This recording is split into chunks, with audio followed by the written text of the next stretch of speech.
rico y además hace una labor periodística tremenda, escribió una serie de cartas como Lucas o Hechos de los Apóstoles, y se les conoce como entre los evangelios, Mateo, Marcos, Lucas, Juan, pues ahí también tendríamos el evangelio de Lucas. Y hay un texto que parece muy interesante y se encuentra en el capítulo 12 y dice lo siguiente: relata una situación que se encontró Jesús también con sus discípulos y un montón de gente que había salido para escucharle. Y dice así el libro de Lucas. Dice: uno de la multitud le dijo: Maestro, dile a mi hermano que divida la herencia conmigo. Pero él le dijo: Hombre, ¿quién me ha puesto por juez o árbitro entre vosotros? Y les dijo: Estad atentos y guardaos de toda forma de avaricia, porque aun cuando alguien tenga abundancia, su vida no consiste en sus bienes.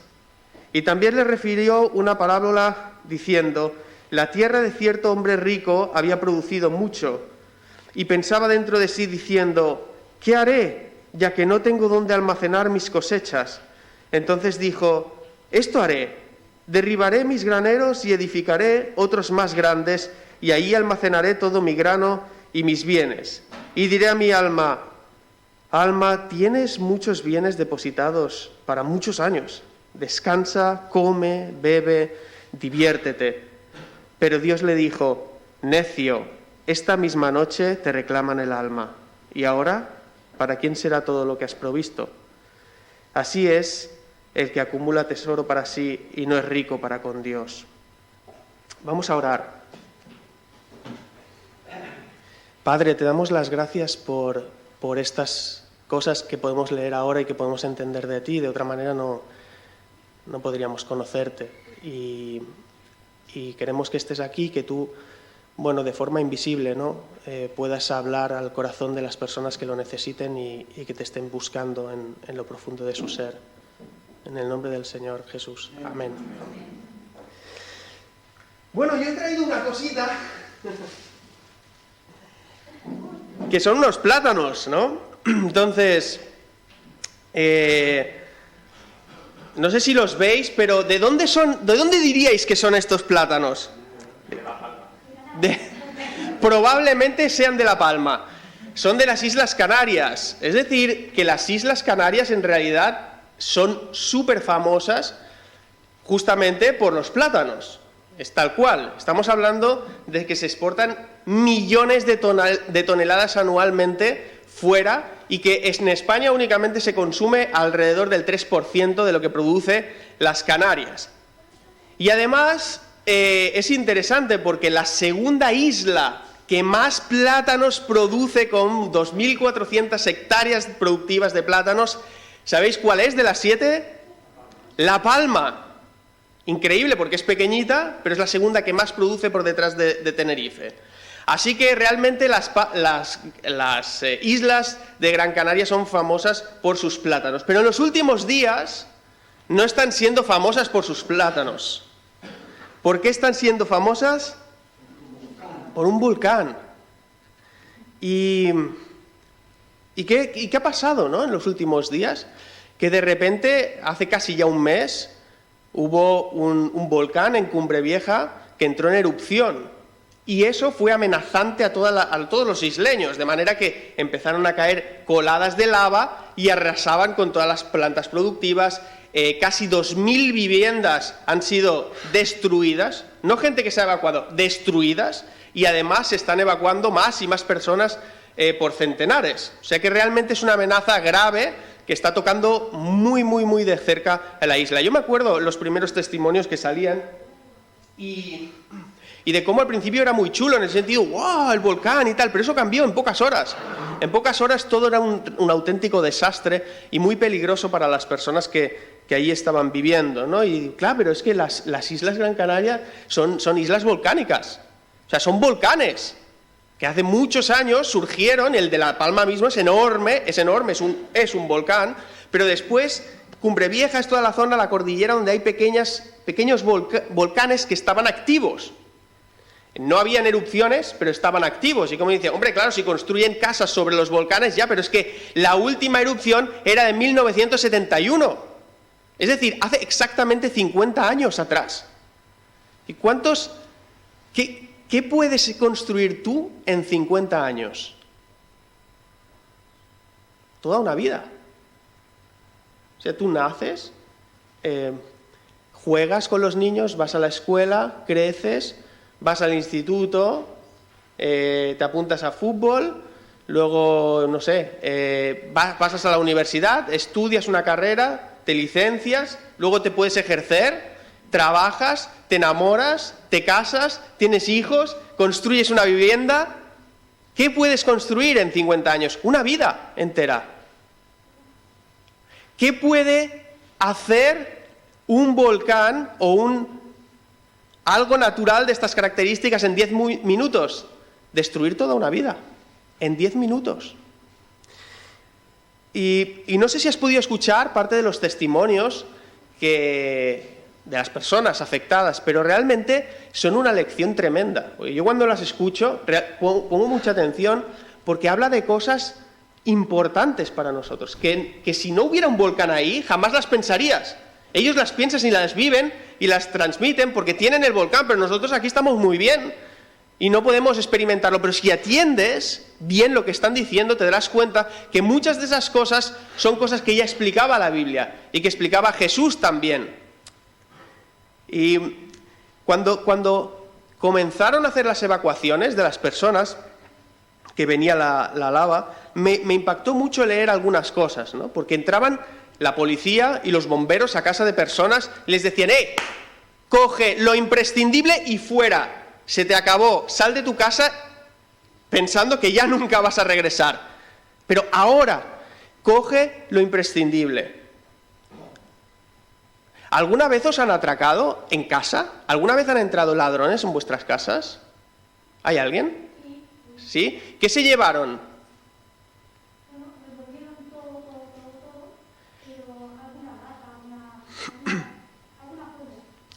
Joyas, ¿no? Joyas, por ejemplo. ¿Qué más buscan los ladrones cuando entran a casa? Dinero. ¿Qué más? El televisor, ordenadores, móviles, ¿no? Todo lo que es de valor. O sea, eso es lo que realmente llama la atención a las personas y lo que le damos valor. Por eso los ladrones entran en casa para llevarse las cosas. A esas personas les dijeron: entra en casa y coge lo de más valor y sal pitando, no tienes más tiempo. ¿Y qué cogieron? La documentación. ¿Y qué más? Las fotos de su familia. ¿Qué es lo más importante cuando lo pierdes todo? Lo que siempre ha sido importante: la vida, las vidas. Pero es necesario a veces pasar por situaciones de este tipo para que realmente te des cuenta de lo que realmente importa en la vida. Y no son las cosas, son las personas. No son las cosas que perecen, que se destruyen con el tiempo, son las vidas que perecen y que son eternas, porque son almas. Y estas cosas son las que Jesús y Dios habla en su palabra, ¿no? En una ocasión, como hemos leído, Jesús iba con sus discípulos y no lo he leído, pero en ese mismo capítulo, en el versículo 1, dice que había miles de personas. Claro, en una ciudad como Barcelona, miles de personas está muy bien, pero tampoco es tanto, ¿no? Pero en esa época, en Jerusalén, etcétera, miles de personas significan, no sé, varias ciudades, o sea, es mucha gente. Realmente Jesús era un polo de atracción enorme. Entonces se movieron y dice el texto que dice que se atropellaban unos a otros. Es decir, que además de que había mucha gente interesada por lo que Jesús decía, se atropellaban porque tenían inquietud por saberlo. Es decir, eso pasa en los conciertos, cuando tienen ahí sus ídolos cantando, entonces todos van ahí en masa y como quieren estar más cerca. Pues algo similar pasaba porque querían escuchar. Y en ese momento, a diferencia de los conciertos, no habían baffles ni habían... esto que nos permite escuchar desde muy lejos, sino que realmente tenías que escuchar lo que él decía. Además tenías que estar en silencio, pero todos se agolpaban para escuchar lo que decía Jesús. Y mientras estaban escuchándoles, uno y dijo: Maestro o Rabí, ven a poner justicia en mi casa. ¿Por qué? Bueno, porque, maestro, dile a mi hermano que divide la herencia conmigo. Había una problemática, fíjate que los problemas en las familias siguen siendo los mismos. Nosotros pensamos que al final, ¿no? Hemos evolucionado mucho, somos muy, no sé, la humanidad ha llegado muy lejos. No, tenemos los mismos problemas de siempre, hace 2000 años y ahora. Sí, tenemos más sabemos manejar más recursos, tenemos más conocimiento, tenemos más tecnología, pero lo que brota de tu corazón es exactamente lo mismo a que brotaba en esa época, no cambia. Y ahí teníamos un conflicto muy habitual, como sucede hoy, que hay familias que no se hablan por causa de la herencia. Es un problema. Y eso sucedía hace 2000 años y hoy también, porque el problema está en el corazón de las personas, no en las cosas, ¿no? Y aquí nos encontramos con esto y Jesús dice, ¿quién me ha puesto juez a mí sobre estas cosas? Porque eso también exigía un procedimiento, vamos a llamarlo así, administrativo, porque había unas leyes, ¿no? Y en esa época el primogénito se llevaba la doble parte de la herencia. Eso lo tendrían que haber mantenido para los que somos primogénitos. No, pero es verdad. Pero no. Entonces ahí no sabemos muy bien si la persona que le reclamó era realmente el hermano mayor o era el pequeño. No sabemos muy bien, pero era un problema de este tipo. Entonces, claro, eso se tenía que dictaminar. Y Jesús no había venido aquí para dictaminar cosas de este mundo a nivel materiales. Y por eso dice que a mí quién me pone por juez sobre vosotros, ¿no? Sin embargo, Jesús sigue diciendo lo que hemos leído antes, ¿no? Hay un problema mayor compartido por todos. Aquí algunos podemos tener herencias, otros no podemos tener herencias, depende, pero lo que sí todos podemos vivir o haber sentido o haber vivido es la avaricia, por ejemplo. Entonces lo que hace Jesús es salir de ese problema cotidiano que podía haber, familiar específico, y lo eleva y dice, no, hay un problema que es mayor, y es la avaricia, por ejemplo, y la codicia, el querer tener más, etc. Y eso sucede desde que eres pequeñito hasta que eres mayor. Mirad los niños cuando cogen los juguetes, entre ellos, además cuando es muy pequeño, yo me acuerdo con mis hijas, cuando era muy pequeña, y tienes un juguete y le haces así, lo coge y dice, no, mío, y viene y ya te lo coge, ¿no? Entonces tú dices, vale, y coges otro y, no, es mío, y va donde tú estás, porque el valor que da las cosas es que tú lo tengas, si no, no tiene valor. ¿O cuántas veces los niños tienen ahí, chicos, cuántas veces tenéis ahí un montón de juguetes tirados y no les hacéis ni caso? ¿Sí o no? Y de repente viene vuestro hermano o vuestra hermana y lo coge y dice, oh, todo el valor, era mío, no sé qué. Claro, entonces es algo, luego, para entendamos que sí que los niños son inocentes, pero hasta cierto punto, todos somos pecadores. Y desde niños ya se manifiesta esa raíz, cuando somos mayores ya no veas. Pero existe la avaricia y todos los hemos podido sentir alguna vez. Así que Jesús va más allá, va a lo profundo, intenta sacar aquello que no se ve.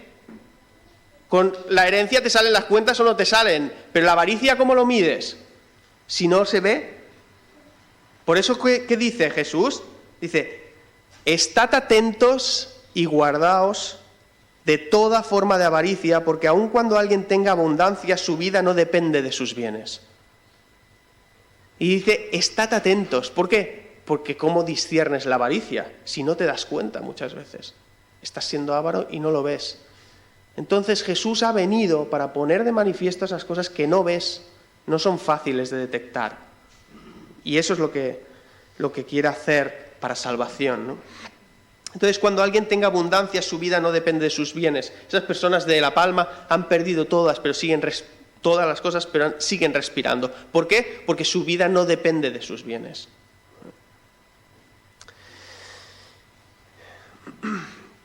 Entonces Jesús comenzó a explicarles una historia. Esto es una historia, una parábola, que también explica, o es un término que lo recoge, y dice que había un hombre que tenía mucho dinero.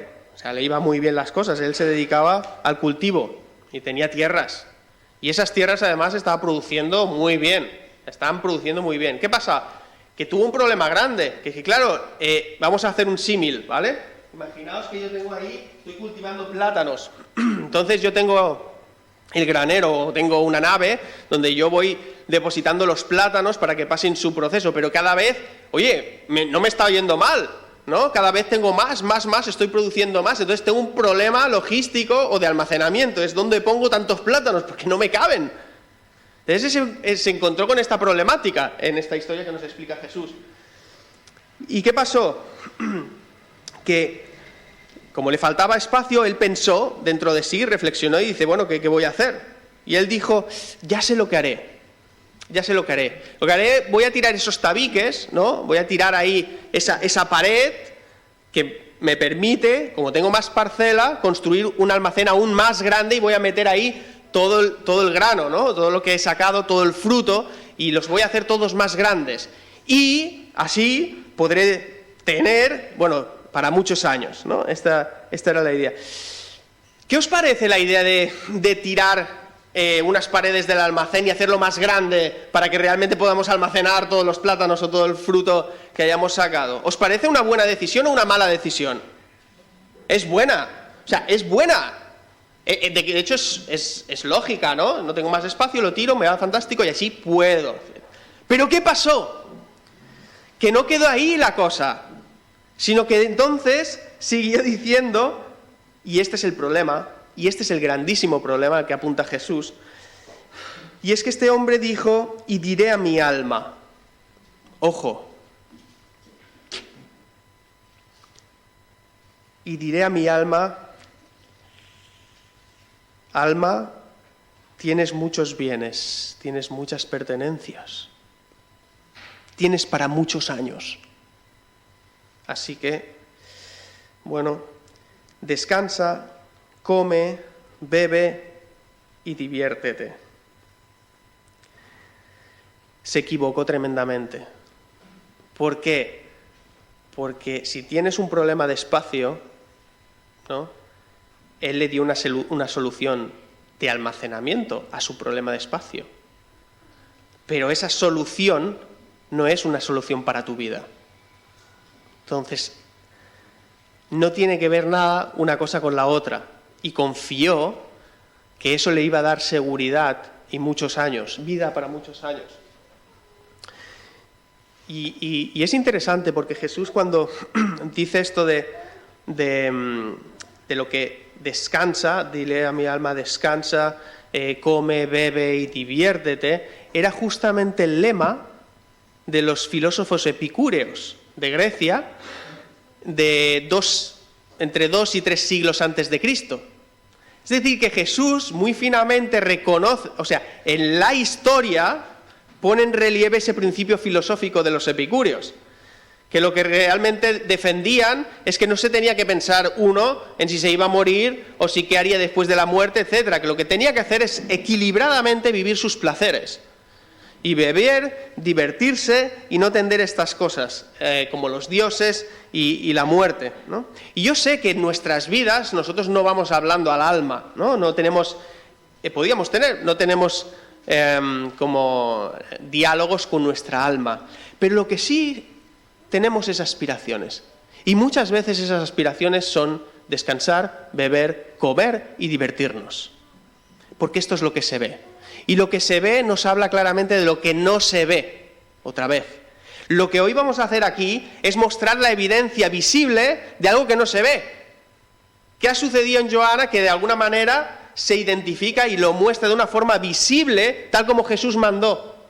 Entonces es algo interno que no vemos con nuestros ojos y que ha sucedido y que es real y que hay una transformación en conducta, en deseos, en aspiraciones de la persona, pero que ahora representamos simplemente de una forma visible. Hoy aquí pudiera ser en la playa, en un lago, en un río, donde fuera que hubiera agua para cubrir, ¿no?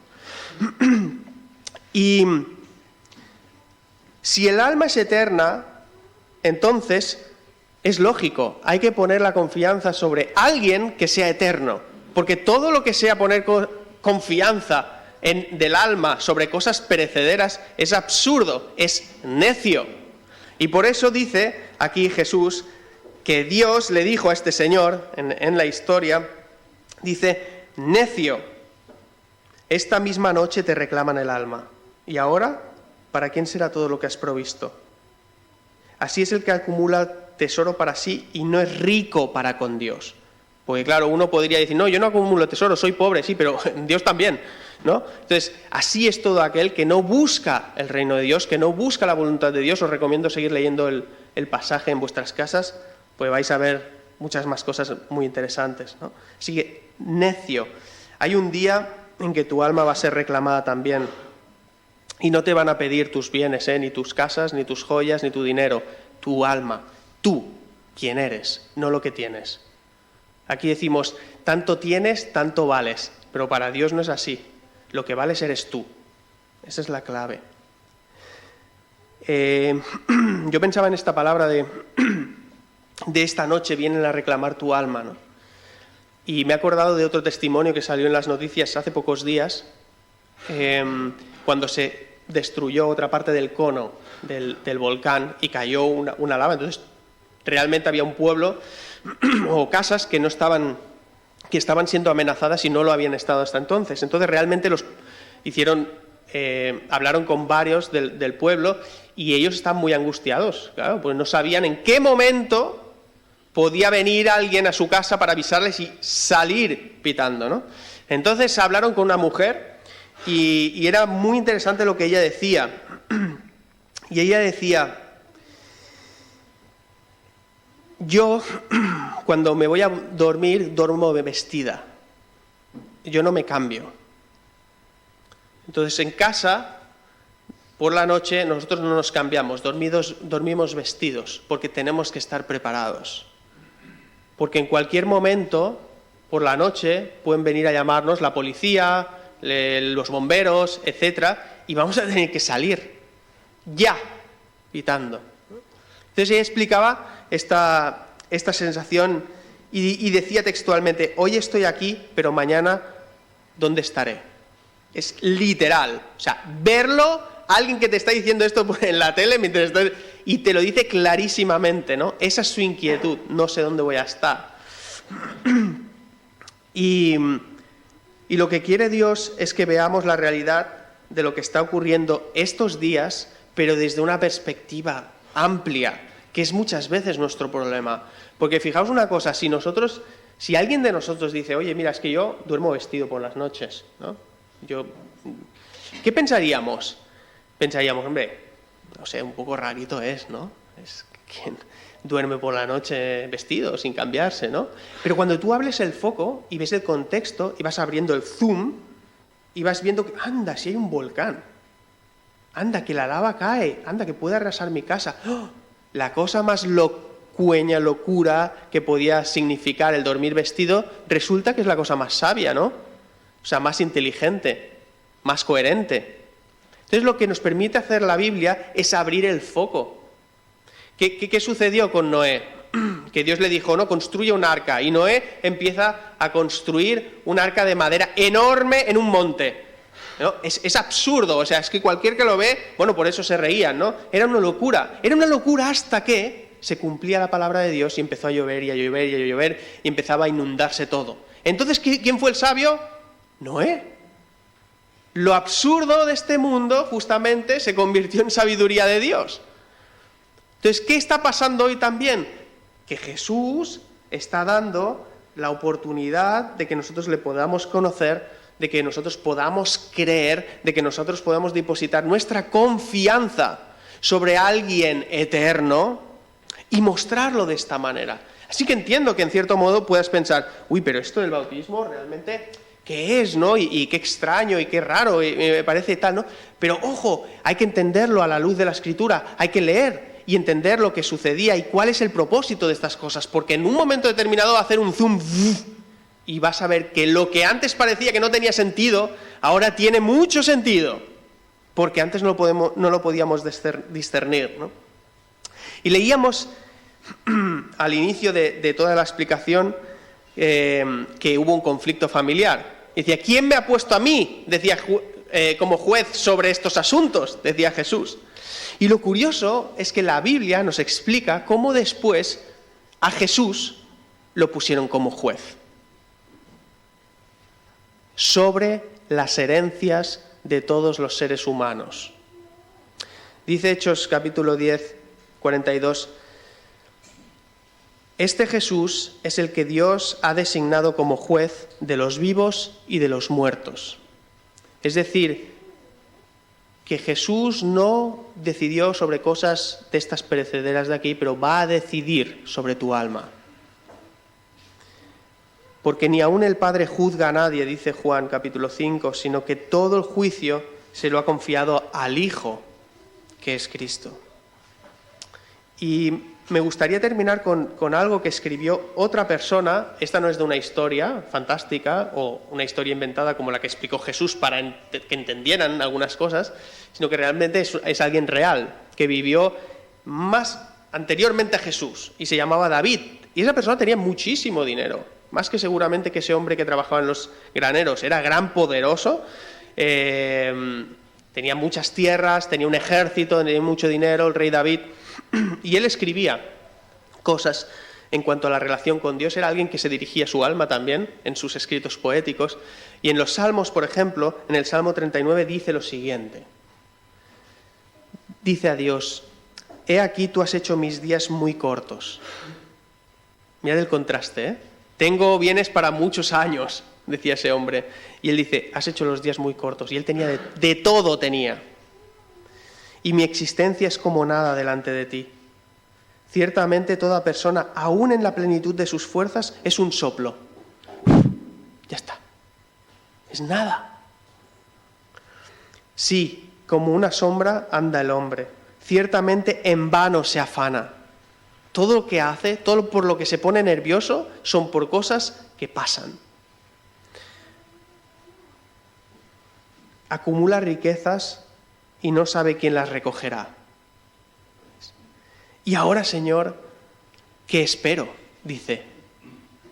Y termina diciendo: en ti está mi esperanza.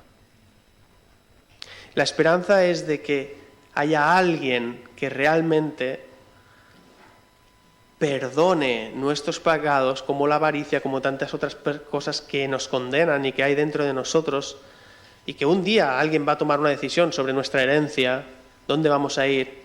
Nuestra esperanza es que haya alguien que nos perdone si nos arrepentimos y realmente podamos estar con Él, nuestro Salvador. Jesús dijo: yo he venido para que tengan vida y para que la tengan en abundancia. No vino para que tengas aquí muchos bienes, Él vino para que tuvieras vida y para que estés siempre con Él. Amén.